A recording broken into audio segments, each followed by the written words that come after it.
어디에 설득당할 것인가?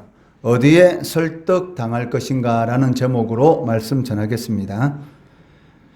오늘 본문 말씀은 하나님께서 각 사람이 행한 대로 심판하시고 외모로 사람을 취하지 않는다라는 사실을 제시하고 있습니다. 이는 앞서 언급한 이방인과 유대인에 대한 심판의 보편성에 대해서 다시 한번 강조하고 있는 것입니다. 만인에게 하나님께서 동일한 심판의 기준을 제시하고 계시다라고 할 수가 있을 것입니다. 그렇다면 하나님께서 정하신 심판의 기준은 무엇인가? 그것에 대해서 갈라디아서 6장 7절 말씀에서는 사람이 무엇으로 심든지 그대로 거두리라 라고 말씀하고 있습니다. 즉 심은 대로 반드시 거두게 된다라는 것이 바로 하나님의 심판의 기준이다라고 말씀하고 계시는데, 이를 오늘 본문 6절 말씀에서는 하나님께서 각 사람에게 그 행한 대로 보응하시되라고 기록하고 있다는 것입니다. 하나님께서는 인간을 심판하시는 데 있어서 그리스도인이든지 비그리스도인이든지 모든 사람에 대해서 심는 대로 거두도록 하시는 분이시기 때문에 모든 사람들은 그 자신의 삶의 열매에 대한 책임을 스스로 져야 한다라는 것을 우리는 알 수가 있습니다. 각 사람은 그 자신의 행위에 따라서 반드시 이 보응을 받게 되어 있다는 것입니다. 특별히 그 유대인이라는 신분을 타고났다고 해서 구원에 있어서 어떤 특혜를 기대할 수는 없다는 것입니다. 이는 그 하나님께서 그 하나님의 이 구원의 역사, 어떤 일을 행하기 위해서 그 특별한 임무와 이 책임을 위해서 선택한 민족은 있을 수는 있습니다.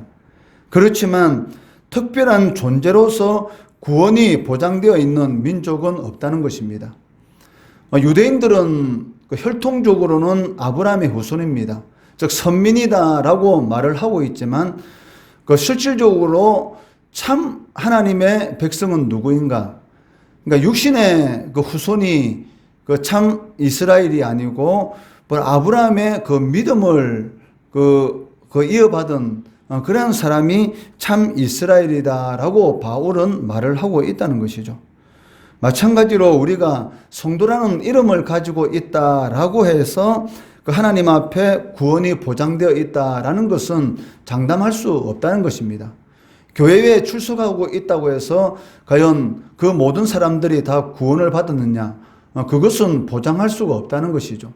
진정으로 예수를 믿고 있는가? 그리고 진정으로 예수를 믿는 사람으로서의 그 삶에 그러한 열매가 맺히고 있는가? 그 나무는 열매를 보아야지만이 알 수가 있지 않습니까? 좋은 나무는 반드시 좋은 열매를 맺게 되는 것이고, 나쁜 열매가 이 좋은 열매를 맺을 수가 없다는 것이죠. 그래서 그 열매를 통해서 그 나무를 알 수가 있는 것처럼 과연 그 사람이 진정한 하나님의 백성인지 진정으로 그 하나님을 믿고 있는 사람인지에 대해서는 그 사람의 이 삶의 그런 모습을 통해서 나타나게 된다는 것입니다. 이어서 바울은 영생의 축복이 주어질 자가 누구인가에 대해서 말씀하고 있습니다. 선을 행함에 있어서 인내를 가지고 영광과 존귀와 불멸의 것을 추구하는 자들이다라고 말씀하고 있습니다.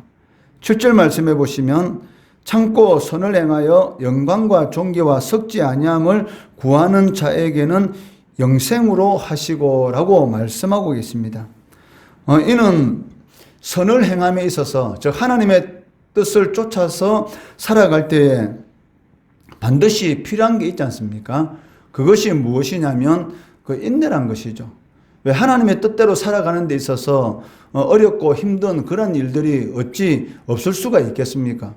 세상의 가치관과 정반대의 삶을 살아가려고 하면 당연히 거기에는 이 부딪힘이라는 것이 일어날 수밖에 없고, 그 부딪힘은 우리를 상당히 어렵게 만들 수가 있다는 것이죠.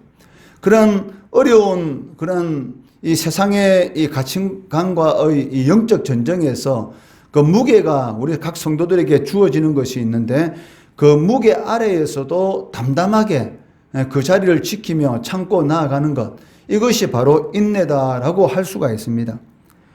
그렇기 때문에 선을 행함에 있어서, 즉 하나님의 뜻을 쫓아 살아감에 있어서 인내를 가지고 영광과 존귀와 이 불멸의 것, 즉 부활의 소망을 추구하는 자들, 이런 자들에게 하나님께서 주시는 것이 있는데, 그것이 무엇이냐면 영원한 생명이다라고 말씀하고 있다는 것입니다. 이는 그 성도에게 있어서 그 하늘의 영광과 이 존귀와 썩지 아니함을 끊임없이 추구하기 위해서 반드시 요구되는 것이 있는데, 그것은 참고 선을 행하는 것입니다. 그 참고 선을 행하는 자에게만이 이러한 것들이 주어진다는 것입니다. 이와는 대조적으로 이기적인 욕망으로 진리 대신 이 불의를 따르는 자들에게는 이 진노로 갚으신다라고 하나님께서 경고하고 계십니다. 8절 말씀해 보시면 오직 당을 지어 진리를 따르지 아니하고 불의를 따르는 자에게는 진노와 분노로 하시리라 라고 말씀하고 계십니다. 이 8절 말씀해 보시면 이 따르는 이라는 이 단어가 나오고 있는데, 이 단어의 의미는 이 불의에 설득당하여서 끊임없이 그 불의에 순종하는 그러한 삶을 살아가는 이 모습을 의미하고 있습니다. 어디에 설득당할 것인가? 그 사람이 의에 설득을 당하게 되면 그 영생을 얻게 되는 것이고, 불의에 설득을 당해서 그 불의에 순종하는 그러한 삶을 살아가게 되면 하나님 앞에 이 진노를 당할 수밖에 없다라고 경고하고 있다는 것입니다. 그러니까 누구를 따르느냐에 따라서 그 사람의 인생이 달라진다라는 그런 말을 많이 하고 있지 않습니까? 자신이 어떤 목표를 이루기 위해서는 그 목표를 먼저 이룬 그 사람의 그 자취를 쫓아서 가게 되면 어느 정도 그 목표에 달성할 수가 있다는 것이죠. 그 호랑이를 그리다가 실수하게 되면 고양이를 그릴 수가 있지만, 이 고양이를 그리다가 실수하게 되면 아무것도 그리지 못하는 것처럼, 우리가 그 어디에 설득당하는가, 무엇을 쫓아 무엇을 따르는가에 따라서 그 사람의 인생은 완전히 달라지게 되는데, 하나님의 말씀에 설득당하는 그러한 삶을 살아가게 되면 그 사람에게 있어서는 영광과 존귀와 썩지 아니하는 것으로 하나님께서 갚아주시는 것이고, 하나님의 뜻에 반대되는 그러한 이 모습에 설득당하게 되면은 진노로서 하나님께서 갚아주신다라고 경고하고 계시다는 것입니다. 결국 불의에 설득당해서 그 불의에 순종하는 그러한 삶을 살아가게 되면 당을 짓게 되고 진리에 순종하지 않는 그러한 모습을 보이게 됨으로 인해서 결국 하나님의 진노와 분노의 원인이 된다라고 말씀하고 있습니다. 하나님의 심판은 그 유대인이라는 신분과 이방인이라는 신분에 전혀 영향을 받지 않습니다. 우리가 그리스도인이라는 그 이름만 가지고 있대서, 무늬만 가지고 있대서 우리가 하나님의 심판을 받지 않는다라고 장담할 수가 없다는 것이죠. 과연 그 이름에 걸맞는 그런 삶을 살아가는가에 따라서 좌우된다라고 말씀하고 계십니다. 그렇기 때문에 오늘 본문 이 11절 말씀에서는 이는 하나님께서 외모로 사람을 취하지 아니하심이라라고 말씀하고 계십니다. 사무엘 선지자도 하나님의 말씀을 쫓아서 이 베들레헴에 그 이새를 찾아가지 않습니까? 이새의 아들들 가운데 하나님의 택한 사람이 있다라는 그 말을 듣고 갔을 때에 사무엘의 눈에 딱 들어온 사람은 누구였습니까? 바로 그 장남이 그 자신의 보기에는 이 체격도 좋고 이 인물도 준수하고, 야, 저 사람이라면 충분히 하나님께서 택한 사람이겠다라는 그런 이런 생각이 들지 않았습니까? 그렇지만 하나님께서는 이 막내인 바로 이 다윗을 이 마음에 두고 계셨다는 것이죠. 그러니까 사람이 보는 눈과 하나님이 보는 눈은 완전히 다를 수가 있습니다. 이러한 것은 이 신앙생활 하다 보면 우리가 깜짝깜짝 놀랄 정도로 전혀 다른 그런 모습을 보이는 성도들을 이렇게 경험하게 됩니다. 교회가 평안할 때는 신앙이 정말 좋은 것처럼 보이는 사람이 교회에 어떤 문제가 생길 때는 전혀 신앙이 없는 그러한 행동을 하는 그러한 이런 성도들도 볼 수가 있고, 그 평소에 보기에는 참 저 사람 신앙도 없다라고 보이는 사람이 교회에 어려움을 겪게 되니까 전혀 흔들리지 않고 자기 자리를 꿋꿋이 지켜나가면서 그 일을 감당하는 그런 모습을 경험할 때가 한두 번이 아닙니다. 그렇기 때문에 이 겉으로 보이는 그 모습을 가지고 우리가 저 사람이 신앙이 좋다, 신앙이 나쁘다, 그렇게 함부로 판단을 할 수가 없다는 것이죠. 심지어는 이 죽음을 앞두고 그렇게 오랫동안 신앙생활을 잘하는 것처럼 보이는 사람이 이 죽음을 앞두고 자기가 왜 지금 죽어야 되는지 억울하다든지 이렇게 말하는 사람들도 있다는 것이죠. 그런데 그와는 반대로 신앙이 없는 사람같이 보이는 사람이 어느 날 갑자기 죽음이 다가왔을 때에 하나님께서 자신에게 이 꽃가마를 예배해 놓으셨다, 하나님이 나를 부르고 계신다 하면서 그렇게 평안한 마음으로 기쁜 마음으로 이 천국으로 이렇게 가는 그런 성도들도 이게 볼 수가 있다는 것이죠. 그렇기 때문에 이 11절에 보시면 이는 하나님께서는 외모로 사람을 취하는 것이 아니고 그 마음의 이 중심을 보는 것이죠. 네가 진정으로 나를 사랑하느냐. 주님께서 베드로를 부르실 때 다른 것 찾지 않았습니다. 너가 어떻게 사역을 할 것이냐, 너가 무엇을 가지고 사역을 할 것이냐, 이것을 물어본 것이 아니고 너가 나를 사랑하느냐. 왜? 주님께서 맡기신 모든 일을 감당하는 데 있어서 가장 중요한 것이 무엇이냐면 하나님을 얼만큼 사랑하는 것입니다. 부모가 자녀를 너무나 사랑하기 때문에 자기가 가지고 있는 모든 것들을 자녀에게 주더라도 아깝지가 않지 않습니까? 마찬가지로 이 사랑이라는 것이 모든 것을 변화시키는 그런 능력이 있고, 사랑이라는 것은 못할 것이 없다는 것이죠. 하나님께서 우리를 너무나 사랑하시기 때문에 이 독생자를 우리를 대신해서 십자가에 못 박혀 죽임을 당하도록 이렇게 내어 놓으셨다는 것이죠. 그 사랑이라는 것이 없으면 그런 일들이 일어날 수가 없다는 것입니다. 하나님이 우리를 너무나 사랑하셨기 때문에 그런 일을 행할 수가 있다는 것입니다. 하나님은 이 마음의 중심, 네 마음이 어떤지, 네가 진정으로 나를 사랑하는지 사랑하지 않는지, 사랑이 없으면 언제든지 이 배신을 할 수가 있는 것이죠. 그러니까 사랑하면 배교하지 않습니다. 사랑하지 않기 때문에 궁극적으로는 자신이 진짜 사랑하는 것을 쫓아가는 것이죠.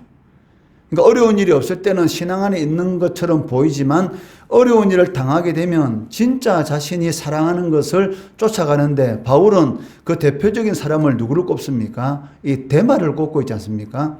데마는 세상을 사랑해서 그 길로 갔느니라 라고 이렇게 말을 하고 있다는 것이죠. 그러니까 평소에는 잘 바울을 잘 쫓아왔는데 어느 위기 상황에 처하게 되니까 결국은 자신이 가장 사랑하는 것을 쫓아가게 되더라는 것입니다. 그렇기 때문에 하나님께서는 절대로 사람을 외모로 취하지 아니하신다. 신분이라든지 그 사람이 가지고 있는 배경이라든지 이 교육이라든지 인종을 가지고 하나님께서는 그 사람을 판단하는 것이 아니고 오직 그 사람이 무엇을 했는가에 따라서 심판하신다라고 말씀하고 계시다는 것입니다. 바울이 활동하는 당시에 그 로마 세계의 이 재판관들 중에 다수는 부자라든지 명가의 사람이라든지 권세자들을 대하는 그런 태도가 너무나 달랐습니다.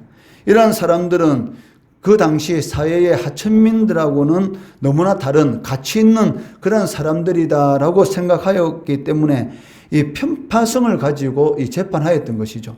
그렇지만 하나님은 공의로우신 하나님이십니다. 어떠한 경우라도 편파성을 가지고 판단하는 경우는 절대로 없다는 것이죠. 그 사람이 어떤 삶의 모습을 가지고 살아왔는가, 그 짧은 인생을 살아가면서 진정으로 하나님을 사랑하고 하나님의 영광을 위한 그러한 삶을 살아왔는지, 아니면 하나님과는 전혀 상관이 없는 자신의 육신의 그런 소욕을 가지고 살아왔는지, 그것을 가지고 판단한다는 것입니다. 부자와 거지 나사로에 비유해서 예수님께서 뭐라고 말씀하십니까? 부자가 자신이 이 지옥의 고통 가운데서 그 형제 5명이 살아있는데 이 죽은 자 가운데서 살아난 나사로가 가서 말을 하게 되면 지옥과 천국이 있다라는 것을 믿고 예수를 믿게 될 것이다 라고 말을 했지만, 아브라함이 뭐라고 말합니까? 거기에는 이미 하나님의 말씀, 모세의 말씀이 있다는 것이죠. 말씀을 듣고도 믿지 않는 사람들이 과연 죽은 자 가운데서 살아난 사람이 있다고 해서 믿겠느냐? 믿지 않는다는 것입니다. 이것은 무엇을 말하는 것입니까? 하나님의 판단의 절대 기준이 무엇이란 것입니까? 바로 이 말씀인 것이죠. 그 말씀을 따르는 그러한 삶을 우리가 살아가고 있는가? 아니면 말씀하고는 전혀 상관이 없는 그런 겉무늬만 그리스도인인가? 거기에 따라서 하나님께서 판단하신다는 것입니다. 어디에 설득당하는 그러한 삶을 우리가 살아가고 있습니까? 하나님의 말씀에 설득당해서 그 말씀에 순종하는 그러한 삶을 살아가고 있습니까? 아니면 하나님의 말씀이 끊임없이 선포되는데도 불구하고 전혀 그 말씀에는 설득당하지 않고 이 세상의 가치관에 설득당해서 세상 사람들과 똑같은 그러한 기준을 가지고 살아가고 있습니까? 여기에 따라서 하나님의 심판 기준이 완전히 달라질 수가 있다는 것입니다. 세상의 가치관, 불의에 설득당하는 것이 아니라 의에 설득당하는 그러한 삶을 통해서 이 땅에서도 영광과 존귀와 평강의 은혜를 누리시고 하나님 앞에 섰을 때에 영생의 그러한 축복의 기쁨을 누리시는 우리 성도 되시기를 주의 이름으로 축원합니다.